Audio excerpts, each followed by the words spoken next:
कोल्हापुरात काल प्रशिक्षणार्थी अप्पर पोलीस अधीक्षकावर माजी उपमहापौराच्या पतीनं बंदूक रोखल्यानंतर आज आता जिल्हा परिषदेचे मुख्य कार्यकारी अधिकारी, मुख्य लेखा आणि वित्त अधिकाऱ्यास किणी टोल नाक्यावर कर्मचाऱ्यांकडून मारहाण करण्यात आली आहे। अमन जिल्हा परिषदेचे मुख्य कार्यकारी अधिकारी अमन मित्तल आणि जिल्हा परिषदेचे मुख्य लेखा आणि वित्त अधिकारी राहुल कदम यांना मारहाण झाली आहे। आम्ही पोलीस आणि IAS अधिकाऱ्यांना विकत घेऊ शकतो असा दम देखील टोलच्या या कर्मचाऱ्यांनी मुख्य कार्यकारी अधिकारी अमन मित्तल यांना भरला।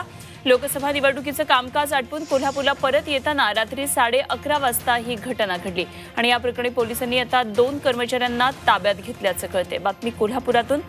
कोल्हापुरात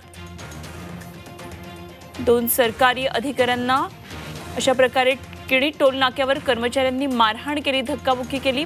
पोलीस आणि IAS अधिकाऱ्यांना आम्ही विकत घेऊ शकतो असं धक्कादायक वक्तव्य त्यांनी देखील केलेलं आहे आणि या संदर्भात आणखी सविस्तर माहिती जाणून घेऊया। आमचे प्रतिनिधी प्रताप नाईक सध्या आपल्या संपर्कात आहेत। प्रताप, सरकारी अधिकाऱ्यांना अशा प्रकारे टोल नाक्यावर तिथल्या कर्मचाऱ्यांनी मारहाण केल्याचं कळते, अत्यंत धक्कादायक आहे आणि शिवाय आम्ही अधिकाऱ्यांना विकत घेऊ शकतो असं विधान देखील त्यांनी केलं, अत्यंत धक्कादायक आणि गंभीर आहे। काय काय नेमकं आता यापुढे झालेलं आहे?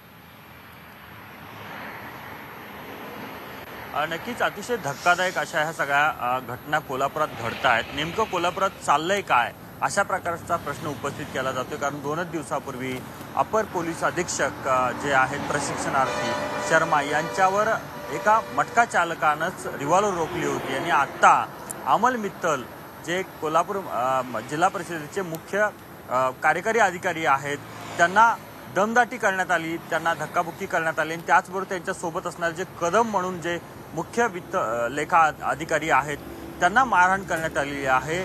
दोघे जण सेवडे नावाचा जो टोल कर्मचारी होते त्यानं सुरुवातीला उद्धट वर्तन करायला सुरुवात केली आणि त्या ठिकाणी त्यांना दम देऊन कर्मचाऱ्याला मारहाण केलेली आहे, अधिकाऱ्याला मारहाण केलेली आहे। हा नेमका कसला प्रकार आहे अशा प्रकारचा संतप्त सवाल आता विचारला जातोय। अमल मित्तल यांनी त्या टोल नाक्यावर असणाऱ्या कर्मचाऱ्यांचे आय कार्ड चेक केले, त्यावेळेला ते आय कार्ड मुदत संपून गेलेले होते आणि त्याचबरोबर त्यांना रीतसर अशा पद्धतीनं नोकरीवर घेतलं नव्हतं।